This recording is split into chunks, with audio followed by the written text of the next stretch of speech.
Агенцијата за финансиска поддршка во земјоделството и руралниот развој на сметките на 4207 субјекти исплати околу 98,3 милиони денари за мерката дополнителна помош од 20% на носител на земјоделски стопанства кој е регистриран вршител на земјоделска дејност согласно со Законот за вршење на земјоделска дејност или е регистриран како индивидуален земјоделец согласно со Законот за пензиско и инвалидско осигурување. Право за користење на овие средства имаат сите земјоделски стопанства кои се регистрирани земјоделци и кои земале субвенции по основ на мерка од програмата за финансиска поддршка во земјоделството за 2017 година. Овие корисници ќе добијат 20% повисоки субвенции на вкупната исплатена сума по основи субвенционирање од 2017 година.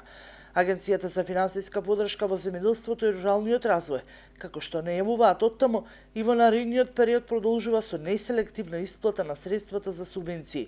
Средствата за субвенции без селекција за сите кои исполнуваат услови за добивање на финансиска поддршка ќе се исплаќаат во еден ден.